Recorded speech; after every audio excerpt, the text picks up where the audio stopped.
Oi, gente querida, gente amiga, esse é o Paz e Bem desta quarta-feira. Aqueles lembretes de sempre. Se você gostou, curta, compartilhe, se inscreva no canal, se puder, faça uma doação solidária.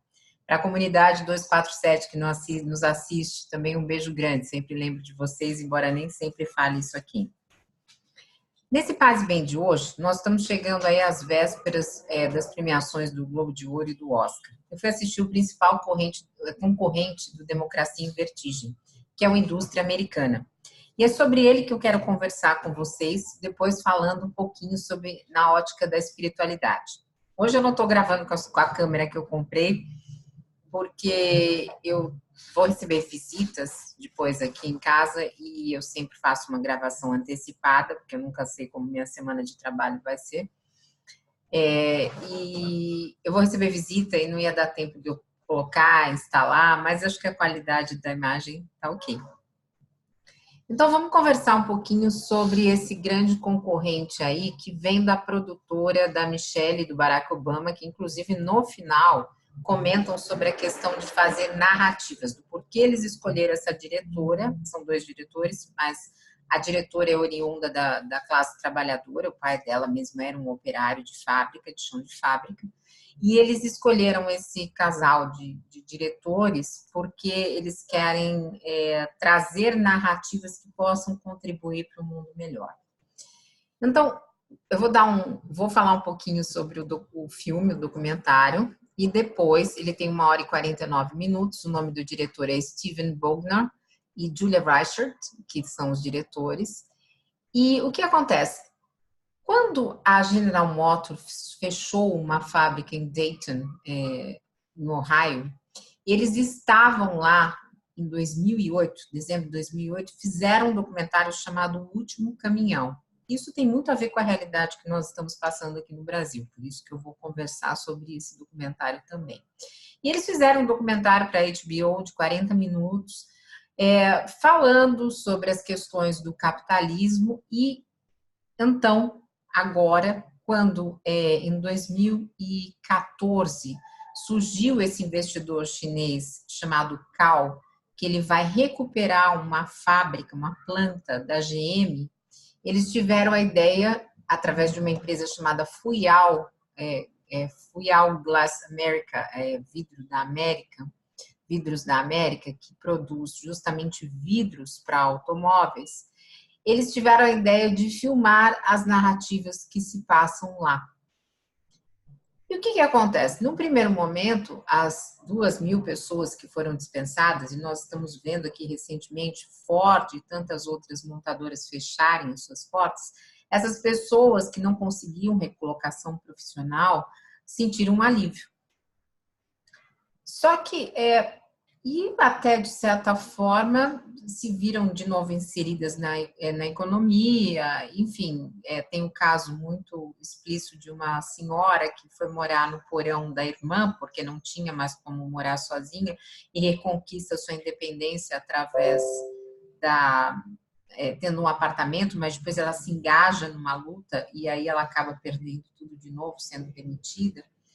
Então, tem vários casos assim simbólicos. E nessa aquisição deste bilionário chinês, os operários, né, veem isso de forma bastante positiva no primeiro momento, até que a Fuyao chega pagando salários muito menores, se não me engano, $14 a hora, do que pagava a GM, e com questões importantes. Inclusive, esse bilionário faz pedidos que para o time gerencial também não fazem sentido, e de acordo com a legislação local também não se aplicam. E eles vão vendo, os chineses vão vendo os americanos como excessivamente fragilizados e pouco trabalhadores, enquanto os chineses também acham que eles são pouco eficientes. Enfim, os próprios operários chineses vão tendo essa sensação. Então, é um contraste muito grande de culturas, de legislação, de atitude, de comportamento, de expectativas que os trabalhadores têm. Por exemplo, tem um caso notório que os funcionários, os operários chineses dividem em 4 um apartamento sem nenhum tipo de conforto. E aí eles veem essa senhora que aluga um apartamento por $480 para ela mesma ficar sozinha. Então, acaba contrastando muito as culturas. Mas tem referências espirituais no documentário. Aparece Buda, aparece um templo, e eu vou falar disso com mais profundidade. Então, o que acontece? Na China, são levados 3 supervisores para fazer um treinamento lá. E eles percebem que lá na China, os empregados têm música, tem tipo de um ritual religioso onde eles repetem mantras da empresa. Eles são tratados como um exército, são colocados em fileira, cada um responde seu número para dizer que todos estão lá, os 19 funcionários de um determinado setor. Eles pegam vidro sem óculos e luvas de proteção no céu aberto. Então, vai mostrando toda essa diferença. Mas qual é o principal pleito do bilionário Cao, que tem essa fábrica e compra essa fábrica? Que os funcionários não se sindicalizem. Ele diz que se eles se sindicalizarem e dando prejuízo, ele fecharia a fábrica. Então, começa dentro um movimento, e essa é uma parte que dá muita emoção, quando nós vemos os sindicalistas lutando dentro da fábrica para que as pessoas se conscientizem dos seus direitos. E os mais jovens acabam sendo um ou outro que entende, mas a maioria fica com muito medo e não entende. E quando você vê o discurso de alguns operários que dizem que, ok, se eles têm trabalho, para eles está bom, não importa, que eles nunca vão ganhar a mesma coisa que ganhavam no GM, e que não importa o resto. Então, começa a se estabelecer uma luta política ali dentro para ver, que acaba numa eleição, inclusive, se querem sindicato ou não. Mas a FUIAL contrata uma consultoria de forma milionária e obriga os funcionários a terem reuniões semanais, mandatórias, onde estes funcionários falam para os operários de todas as desvantagens em se ser sindicalizado, em se ter um sindicato atuando. É quase como uma criminalização da luta sindical. Então, o que acontece? Quando a eleição passa, o não sindicalizar vence pelo dobro de votos, por 60%, na verdade, a mais do que o sim. E os sindicalistas têm como base da luta os cartazes, gritar na porta da fábrica, alguns que se sindicalizam. Tem uma cena que é muito emocionante, que é um senhor que pega um cartaz e diz: sindicalize sim, e vai andando a fábrica inteira. E os seguranças chegam até ele, os supervisores chegam até ele e dizem: olha, o segurança vem te tirar daqui da fábrica. Ele disse: ok, mas eu vou continuar a andar até que me retirem. E aí retiram, quando ele está subindo na picape dele, ele diz assim: essas pessoas não têm noção. E às vezes a gente tem que ser um pouco rebelde. E lembra, inclusive, da Sally Field, no filme A Noviça Rebelde. Então, está recheado dessas questões, mas uma que me deixou, usando agora uma palavra um pouco do mal, bastante impactada, foi quando o bilionário, na China, ele vai a um templo. E ali ele passa, rapidamente eles passam pelo ritual, ele acaba acendendo incenso. E na volta, quando ele está no seu carro com o motorista, ele fala assim, que ele passou a vida abrindo empresas e que ele não sabe se ele fez o bem, dando emprego para essas pessoas, ou se ele é um criminoso que destrói o meio ambiente. Porque nos Estados Unidos, inclusive, uma das críticas é que os funcionários chineses jogavam produtos químicos no esgoto, sem obedecer à legislação vigente. E um dos americanos disse: isso está indo para as nossas torneiras. Então, é claro que o contexto todo também favorece algumas falas, né, da questão da luta comercial entre Estados Unidos e China, mas nós não vamos tomar aqui essa narrativa, porque a nossa proposta é de espiritualidade. Então, voltando ao Cao, quando ele sai desse templo, ele fala assim: eu só penso nisso quando eu estou triste, se eu sou um criminoso ou se eu sou uma pessoa que dá oportunidades. Isso, e me ocorreu que, de repente, muito do empresariado possa ter, de vez em quando, esses momentos de lucidez, de questionar mesmo se, de repente, não dá para nós vivermos, ao invés de termos dois modelos de socialismo, um de capitalismo, um mais selvagem, e o outro que atende os direitos humanos, mas também que não dá conforto no final, ainda que tenha os sindicatos e tudo mais, mas não dá para nós sonharmos com o futuro de um socialismo cristão. E eu não entendo o espiritismo longe desse socialismo, muito pelo contrário, ele ainda é bastante incipiente, mas acredito que no futuro talvez nós possamos ter cada vez mais empresários conscientes que distribuam as suas participações no lucro e resultados de formas mais equitativas. Sem que para isso o funcionário tenha que trabalhar muitas horas e que uma coisa que também eu fiquei muito impactada nesse documentário é que os chineses e o próprio Cao dizem que a vida é trabalho. Na verdade, a vida é muito mais rica do que trabalho. A vida, a gente pode ter a questão da espiritualidade, ou os que não têm espiritualidade acabam tendo isso, tendo fé em alguma outra coisa, nem que seja em si mesmo, ou na sua profissão ou num hobby, a vida é relacionamento, a vida é amorosidade, a vida é essa comunidade que nós vamos construindo, a vida é o silêncio, por que não? E eu fiquei pensando na dificuldade de comunicação mesmo entre os operários chineses e americanos. Os americanos acolheram os chineses acolheram os americanos, mas no fundo não havia comunicação. E para isso eu peguei uma obra desse livro aqui, eu gosto muito, eu sempre falo para vocês, do André Andrade Pereira, Espiritismo e Religiões, da editora Comênios, que fala por uma teologia pluralista. E eu fui ver sobre a comunicação dos monges. E ele diz aqui, a comunicação entre os monges deve anteceder e preceder o diálogo verbal. O diálogo em profundidade deve conter uma espécie de comunicação que não seja só verbal, mas que atinja um nível de maior profundidade e que deve ser também comunhão. Deve buscar um ambiente de encontro que preserve as características monásticas do silêncio, tranquilidade, sobriedade, disponibilidade, reverência, meditação e paz claustral. E para caminhar para uma verdadeira comunhão partilhada em nível pré-verbal e post-verbal. Então, o que nós vemos muito é que o diálogo pressupõe uma abertura e um compromisso completo em direção ao outro, principalmente quando existe uma tensão permanente, que é o que nós vemos muito claramente nesse documentário entre os próprios trabalhadores, e é o que nós estamos vivendo aqui em tempos de polarização política e de tantos ataques neoliberais.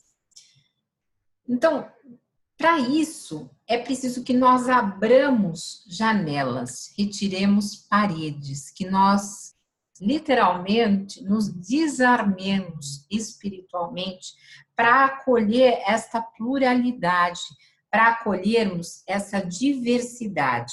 E aqui tem um trecho também que ele diz o seguinte: a abertura dialogal não significa ruptura ou quebra de experiência religiosa anterior, pois mantém aceso e vivo o compromisso e o enraizamento na própria fé, mas certamente revela novas e inusitadas dimensões da fé, dimensões de uma profundidade anteriormente desconhecida.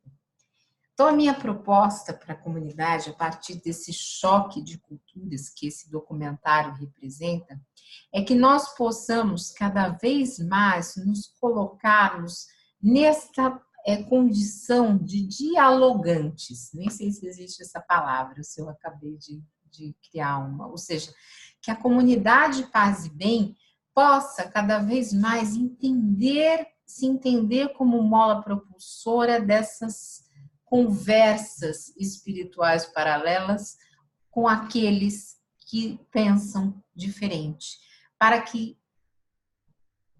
nós possamos fluir coletivamente, para que nós possamos chegar numa experiência mais saudável, acolhendo a diversidade. Tem uma hora, quando eles estão na China, que um dos supervisores se emociona muito. e começa a chorar dizendo assim: nossa, é um mundo só, mas totalmente dividido e diverso. Que mundo é esse? É um mundo só. E os chineses vão atrás dele falar por que que ele está chorando. Ele fala: não, eu estou chorando de alegria, mas é tudo muito diferente. Então, acho que aqui nessa comunidade nós temos essa noção do diferente como importância, do diferente como referência ao diálogo, do diferente como um novo mundo. Eu tinha separado um outro material aqui para falar com vocês um pouquinho mais sobre socialismo e espiritismo, mas acabei me enrolando e fechei o link. Então, eu prometo que na próxima conversa que nós tivermos, eu vou trazer esse material para falar com vocês. Agora, o que ficou de muito importante para mim foi que, no final desse documentário, embora ele concorra bastante com Democracia em Vertigem e vem com esse poder que é da produtora, né, dos Obama, para a Netflix, é que, na verdade, nós estamos falando mais ou menos da mesma coisa em dois cenários. O Democracia vai trazer um quadro político e como o capital fomenta um golpe a partir dele para se estabelecer. E a FUIAL está naquele microcosmo de duas experiências capitalistas, uma com um olhar mais humanista, a outra treinando um exército que trabalha sem ver, eles têm só uma folga, 2 folgas por mês, imagine você, e eles falam isso, né, para os operários chineses. Na China são só 2 folgas por mês. Falam: nossa, olha, os americanos têm 8 dias no mês para descansar, como se isso fosse muito. E também ele nos coloca numa reflexão sobre a questão da automação. No final, a diretora mostra todos esses seres humanos sendo substituído por máquinas, e mostra um dos gerentes chinês, ou CEO, não sei quem é, não me lembro mais, o chinês, conversando com esse bilionário Cao, dizendo: olha, ali eu vou tirar mais 4 funcionários e vou pôr uma outra máquina, porque elas são mais precisas e não dão problema. Então, na nossa espiritualidade, que nós possamos orar, vibrar, nos ligar, para que exista um mundo mais consciente desses que ainda detêm o poder pelo dinheiro, pela economia, por estarem aí entre os bilionários, por todos esses patrões, para que nós possamos ter esse diálogo que nós falamos aqui. E quem sabe, através desse diálogo, nós consigamos ainda construir algo maior. E aqui também fica o meu agradecimento pela luta de todos os sindicalistas que aí estão em favor dessa gente operária. Não dá para a gente assistir esse filme sem lembrar da luta do próprio presidente Lula e de tudo que representou a luta dele dentro das fábricas, aí no chão de fábrica. Então, um beijo grande para cada um de vocês. A gente vem aí com Caminhos do Espiritismo, estamos estudando a Gênese, e vamos agora nos ligar àquilo que para a gente representa a eternidade. No meu caso é Deus. Vamos expirar primeiro. Inspirar. Pedir a Deus com aquilo que acreditamos, para quem é de Buda, quem é de Axé, quem é, enfim. Pedindo que nos alimente durante essa semana uma espiritualidade de paz, de bem, de harmonia, e que possamos nos encontrar aqui novamente em breve, sempre nos sentindo fortalecidos e restabelecidos. Que Jesus, nosso mestre e guia, nos acompanhe, assim como a espiritualidade bendita e os nossos guias espirituais e familiares. Um beijo grande em cada um de vocês. Obrigada por estarmos juntos. E paz e bem, gente. Paz e bem. Um beijo.